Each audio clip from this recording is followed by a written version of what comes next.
नमस्कार साथीहरु, म सागर टेक सागर च्यानलमा तपाईहरुलाई स्वागत गर्दछु। आज तपाईहरुलाई कसरी फेसबुक मेसेन्जर एप्लिकेसनलाई लग आउट गर्न सकिन्छ भन्ने बारेमा यो भिडियोको माध्यमबाट जानकारी गराउँदै छु।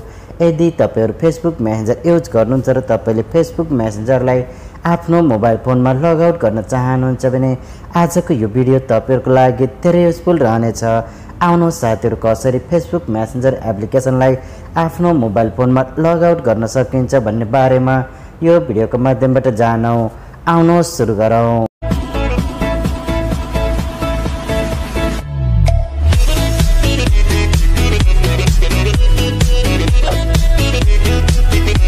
फेसबुक मेसेन्जर एप्लिकेसनलाई आफ्नो मोबाइल फोनमा लग आउट गर्नुभन्दा पहिला तपाईले एउटा सानो काम गर्नुपर्ने हुन्छ। त्यसको लागि तपाईले यो भिडियोलाई लाइक गर्नुहोस् र यदि तपाईहरु हाम्रो युट्युब च्यानलमा नयाँ हुनुहुन्छ भने तल दिएको सब्स्क्राइब बटनमा क्लिक गरेर अल नोटिफिकेसनलाई प्रेस गर्नुहोस् र यदि तपाईले हामीलाई इन्स्टाग्राम र फेसबुकमा फलो गर्नुभएको छैन भने लिंक भिडियोको डिस्क्रिप्सन बक्समा राखिएको छ। तपाईले त्यहाँनिरबाट इन्स्टाग्राम र फेसबुकमा हामीलाई फलो गर्न सक्नुहुन्छ र तपाईले यस्ता भिडियोहरु फेसबुक या इन्स्टाग्राममा पनि हेर्न सक्नुहुनेछ।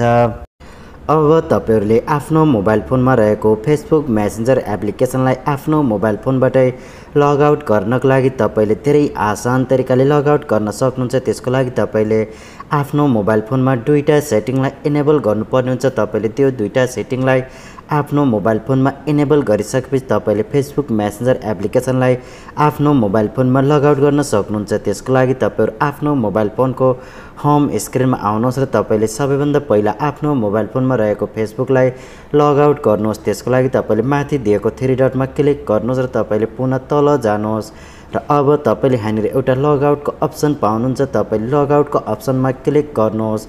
यसरी तपाईले आफ्नो मोबाइल फोनमा रहेको फेसबुक एकाउन्टलाई लग आउट गर्नुहोस्। लग आउट गरिसकेपछि अब तपाईहरु आफ्नो मोबाइल फोनको होम स्क्रिनमा आउनुहोस् र तपाईले अब अर्को सेटिङलाई इनेबल गर्नुपर्ने हुन्छ, जुन सेटिङ तपाईहरुको लागि धेरै महत्त्वपूर्ण रहनेछ। अब तपाईले आफ्नो मोबाइल फोनमा रहेको दूसरा सेटिङलाई इनेबल गर्नको लागि तपाईहरु आफ्नो मोबाइल फोनमा रहेको सेटिङको अप्सनमा क्लिक गर्नुहोस्।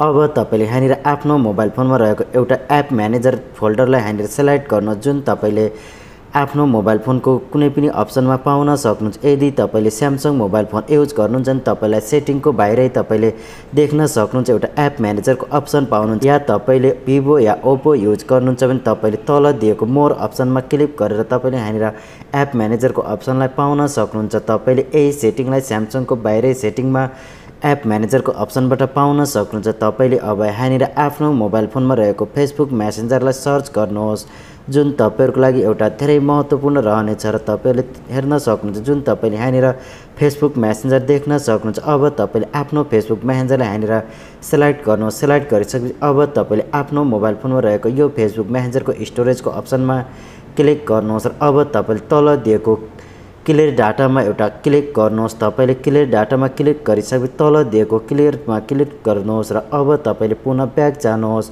र माथि दिएको फोर स्टपमा क्लिक गर्नुहोस्। यति गरिसकेपछि तपाईले तल ओके गर्नुहोस् र अब तपाईले यति सेटिङलाई इनेबल गरिसकेपछि अब तपाईहरु पुनः आफ्नो मोबाइल फोनको होम स्क्रिनमा आउनुहोस् र अब तपाईले आफ्नो मोबाइल फोनमा रहेको फेसबुक मेसेन्जरलाई ओपन गर्नुहोस्। अब तपाईले यहाँनिर देख्न सक्नुहुन्छ तपाईको फेसबुक मेसेन्जर लग आउट भइसकेको छ, जुन तपाईले यहाँनिर हेर्न सक्नुहुन्छ। यो सेटिङको माध्यमबाट तपाईले धेरै आसान तरिकाले आफ्नो मोबाइल फोनमा रहेको फेसबुक मेसेन्जरलाई लग आउट गर्न सक्नुहुन्छ र तपाईले अब यहाँनिर आफ्नो मनपसन्द एकाउन्टलाई लगइन गर्न सक्नुहुन्छ। यसरी तपाईले आफ्नो मोबाइल फोनमा रहेको फेसबुक मेसेन्जरलाई अनइन्स्टल नगरिकन पनि तपाईले लग आउट गर्न सक्नुहुनेछ।